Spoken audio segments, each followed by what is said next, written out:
and I am incandescent with anger at this moment in time, because I just think it's such a poor decision.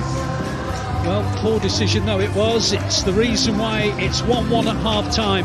The goal from Bernardo Silva gave City the lead. A controversial award of a penalty tucked in by Marcus Rashford. And at half-time at the Etihad Stadium, it is City 1, Aston Villa 1.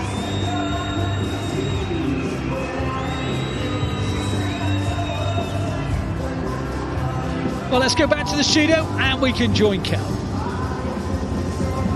Welcome back to Matchday Live, Manchester City fans. It is half-time here at the Etihad Stadium as we take on Aston Villa in this all-important Champions League qualifying clash.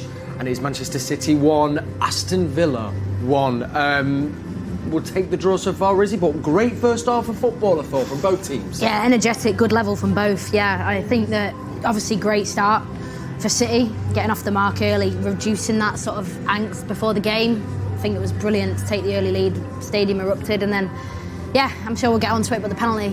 But yeah, nonetheless, good result. The game's poised nicely for the second half, but good game of football to watch, some real quality. I guess we do have to begin there. It seems like the big talking point of the half, Joleon. I'm going to get both your opinions as well. We were already 1-0 up. It was, of course, a goal that we'll come to in a second. But talk us through the moment, and the referee didn't give it in real time, and it went to VAR. Yeah, and again, whether he didn't see any contact or enough contact, the reason for he didn't give it, who knows. But then when he's looked at it, I thought it was going to be more obvious than what I seen on the replay, so I wasn't going to be surprised by him overturning it, because we shouldn't be, they always do. But then when I actually seen it, especially from the other angle he probably would have been exposed to, from like the touchline, there's minimal contact. He's obviously stopped, and it's his trading leg that's made contact with Ruben Dias. So I was even more surprised that he overturned it, to be fair, because I don't think he'd made a bad call.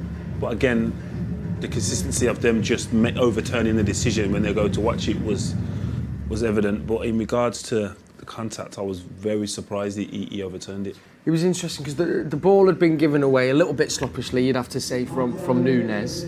They've broken almost. Diaz has come across and he's gone to go through, but also does get a nick on the ball. It looks like a little bit as well. Is he? Yeah, I don't think it's a penalty. I think you're going to give them most days, because you can actually see Diaz. He breaks his stride so that he stops. He actually prevents himself from giving the penalty. Ironically, gives the penalty anyway. Yeah.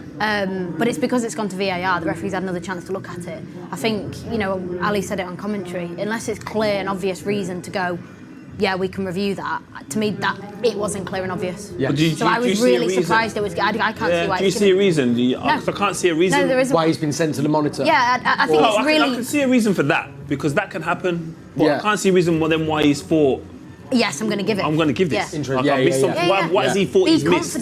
Be confident in order in to yourself. give that penalty? That's the bit I'm confused about. For sure. And like you're saying there, actually, there's probably a thing of he's almost then not backed himself in his original decision. Yeah, because the VAR said go and have a look. Yes. To me, that's like it's mental strength. You go, what did you see? You can suggest you can have a look, but if you actually watch the replay back, I don't think it's a penalty at all. And the referee actually, in essence, has had the opportunity and the luxury to go and look at it. Yes. Even though it's 3 minutes later than the actual event. And to be honest, That's the thing. I'm like, that's probably where we need clarity from the VAR. So as VAR said, you have missed this element of it, this element of contact. Or has he gone there and said, oh, I've missed this element of contact? And that's where, as a fan or a pundit, whatever you are, you'd want to know the referee's going to say, having watched it back, I've missed contact from Ruben Diaz. Yes. And then it's not right, but you can understand. But everyone's got a reason. I don't even know. Everyone's getting on the Wi-Fi now. Yeah. Trying to, what happened? Yeah, and actually, no, and it could have been more an example of a referee making a decision, being shown it, and he's gone, I'm happy with. Yeah. Well, you never see that. That's the problem as well. That's what I'm saying. There's other sports that use the similar technology that clarify, that just nullify then any. You might get a moan, you might get like a but again, it's not going to be a debate, because then at least you understand his chain of thought. Like at this moment, we're still questioning the decision, questioning what he's seen and how he's come to that decision. Yeah, and how the VAR have sent him to the monitor as well. Yeah, it's very, very bizarre. I guess as well that's the point, because Pep then also got booked, which it seemed like I didn't really think he was making too much of a deal of, but he seemed to be saying that you said he pulled out. He gets out the way. he gets out of the way, and I get it. Like, when a striker's running at speed into the box, like, you have a decision to make. Can you win the ball? Yeah. And you've got to be 100%, are you going to win the ball? And if you're not, then you're going to give away a penalty likely because of contact. He actually decelerates and stops his run, and it's just the way that Rashford kind of clips across him. So it's actually Rashford's leg that's hit Ruben Diaz's leg. Yeah. I know we're watching it without replay, but that's what I saw, that's what I think happened. Yeah. And to me, that's soft. I just don't think you can give them every game. Not at all. And I don't like the fact that it's happened 3 minutes after the event actually happened. The referee's gone back to the monitor and gone, hang on a minute. And Pep's got booked for it. He's took a hit, but like he's gonna be because the situation's not okay. There's almost something I'm just listening to you there. The fact it's taken VAR 3 minutes to then go back to the decision shows it wasn't clear enough. If they've had to spend 3 minutes for me, then you carry on. Yeah, that's the thing. Like, I spoke to a fan the other week about it and was like debating whether VAR is good or bad, and it was like it's not necessarily that, because it's still very inconsistent and it's still someone's opinion, which was what we're trying to eradicate. Someone's opinion anyway. Yeah. But there should be a time frame. There should be like 30 seconds, and if you can't decide within the 30 seconds or whatever that time frame is, then the decision on the field stands. Yes. Then it just helps the process. Yeah. You can't be having it 3 minutes. No. And also almost maybe a time frame on making the decision. That's what I'm saying, make the decision. So as well. I get that it's like the next phase of play. So the next phase of play is 2 minutes. The ball's gone out of play 100% because you can't just stop the game. But in terms of you watching it and them making you aware of it, it's 30 seconds. You don't get 4 minutes to make a decision on something that you should have been watching anyway. Yes. Like, what if you feel the ref? What? Like, penalties were given way before VAR. So now what are you watching? Yeah, for sure. It's crazy. It's taking away the control of the decision. Well, frustrating, but a lot of positives though in the half as well. I thought, a great first half from City against a very good Villa team, and it was a well taken early goal as well. Maybe a little bit lucky, but Marmoush there, the architect from the left hand side. Yeah, brilliant play. Like, he's been drifting out wide. City probably used the width more than I expected. For sure. Today, in a good way. Marmoush gets the better of Matty Cash, gets the byline, cuts it back. How many times have we said that about a City goal? Byline, cut back, finish. Yeah, okay, the finish. But the arrival and the timing of the arrival of Bernardo, Silva inside that penalty area, perfect, gets onto it, puts enough pace on the ball to make sure that Emi Martinez can't parry it wide. He parries it into his own net. So, brilliant start. Brilliant start indeed. And it's interesting actually with Marmoush, because we assumed what we've seen the last few games is Marmoush playing down the middle.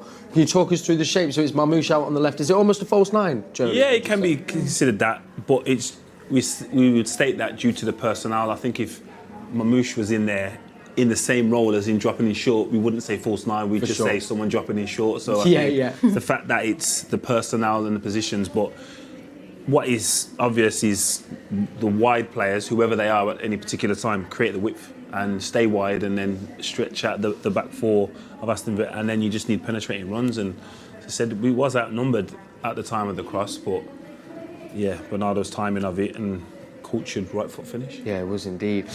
Tactically, I think it's been so interesting, and you obviously got Emery and Pep going head to head. You're always going to get that. One man that seems to be instrumental is they managed to carve out at times space in the middle, and it's your man Tielemans that seems to be running the show a bit for Villa for me in that first half. I think you're right. Villa have managed to gain control of the midfield towards maybe the last 20-25 minutes of that first half. They're playing some really nice football. They're actually going down the heart of the team, the heart of City. They're popping it. They're playing nice variation of short and long passes. They're releasing the fullbacks nicely. You can see the players ticking in the midfield. They're sort of pointing as to where the ball's going to go, which tells me that they're A, well coached, and B, the players understand where the next pass is going. City have done it as well. I've seen De Bruyne doing it, on the right. He's been doing it for 10 years at the club. But he's been orchestrating, those little pieces as well from City. So tactically, it's been really, really good to watch, and it's poised. But we're just looking at images of Ollie Watkins and John McGinn. Their bench is good as well as ours. Absolutely. I mean, usually when they're out there, you think maybe one, if not both of them, are going to come on. What would be the thinking there? Do we think a little bit, Joleon? Yeah, like I said, John McGinn's the captain, so he's obviously being rested for the weekend. Yeah. Ollie Watkins was the star, so you'd like to think he's being rested for their weekend's game. So it depends on how the game goes. If the game's out of sight for them, keep them rested. Yes. There's no point trying to create something that isn't realistic, but if it remains tight, you're going to see him. But Emery also, he always manages his two strikers Like, so with John Duran before he left in January, you know, 2 of them were ticking. Like, Ollie Watkins was scoring, and Duran was coming on and scoring. So happy dressing room, and it's the same now. Rashford's just got on the score sheet today. Yes. And then you got him waiting in the wings to come on and needed if required. Sorry. So yeah, Emery's obviously knows what he's doing up top. Yeah, he does indeed. Speaking of being up top, obviously we 3 points key if we can. Joleon, what could maybe City do, or would you like to see to just try and maybe fashion a few more chances and try and get there a few goals to secure the win? I don't know. More of the same. Like, as I said, it's been a good half, barring the poor decision against us. But you always want to see more exciting players. Not in the disrespectful to the ones that are playing, but you know, Doku and Savinho get on the pitch. From a defender's point of view, you're nervous. Like, any given time, Doku is going to go past you. No matter how good of a game you're having as a defender, if he gets 5 one-on-ones, 2 of them he's going past you. Yeah. So that is fearful. So yeah, I want to see him get on the pitch and hopefully create some opportunities. Now, Joleon, there we are. Hello, Joleon. You said 1-1 as it currently stands. Let's see what that would do to the table if it was to stage your prediction. We'll be hoping for a few more goals, of course. Mine's in the bin now. Yours in the bin, sadly, Izzy. But let's see. So as it stands, then, if it stays 1-1, a point each. Who are Newcastle playing on? Wonder who is Newcastle's next game. I'll get that from the gallery. But it just almost makes it even tighter, with obviously then games still to be played from the teams around us. Listen, the weekend's fixtures are bigger. Newcastle have got Ipswich. So. Oh yeah, so they're going to get 3 points. Yeah, that both. But in regards to like what the weekend's fixtures can do, like that can have a real impact. I know they're the FA Cup games, but you get knocked out of that. Yeah. That can derail you. Yeah, what the weekend game? Yes. So like, if we beat Forest there, that could then all of a sudden have a rolling effect on their league form. Yes. Do you know what I mean? Yes. So let's not underplay the importance of them games for the league, even though they are cup games, but it's still stupidly close. Yeah, so much to play. If you're one team, what team would you rather be? Well, just for tonight, if the score stays like this, the team you want to be is Newcastle. Yeah. But with that extra game as well. Yeah, exactly. Yeah. But it's going to chop Newcastle and change. over Forest. Well, exactly. It's going to chop and well, yeah, okay, yeah, Forest. But I was meaning around getting up there, moving up, overtaking. Yeah, but it's going to change. It's going to change, and still a lot to happen tonight as well. Still a lot to happen tonight. Well, the lads are ready, and Rodri is still there, giving the boys a little pep. Always makes me feel a bit better seeing Rodri there still, even though he's not on the pitch.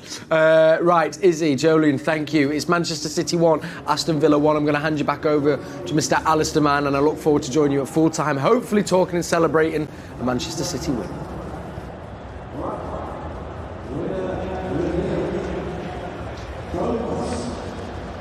Thanks, Kel. Welcome back to the Etihad Stadium, where the only players on the pitch at the moment are the Villa substitutes who are playing the ball amongst each other. What a bench they've got, by the way.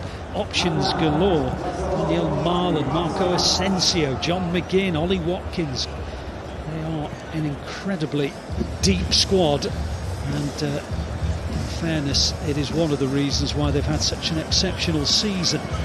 Not to say City haven't got a great squad either. The options on their bench glittering as well. Savinho, Doku, Foden, Grealish, all available if required. So we shall see which manager opts for the first alteration.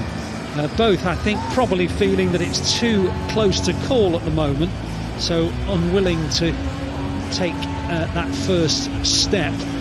The City players are making their way out, still deep in conversation with Craig Pawson, I think, about that penalty award. Unconvinced that it was a foul. In fairness to Craig Pawson, it wasn't him that gave it, really. I mean, yes, it was his the ultimate decision, but it was the pressure put on him by John Brooks, the VAR official back in Stockley Park. But anyway, let's not go on and on and on about it. City have got to just forget about it and concentrate on winning the second half. No changes made by Pep Guardiola. The City boys are out there, so they are still as they were at the start of play. Ortega in goal, Matheus Nunes on the right, and then It's Diaz and Vardiol and O'Reilly at left back, and then the midfield is Bernardo Silva, Matteo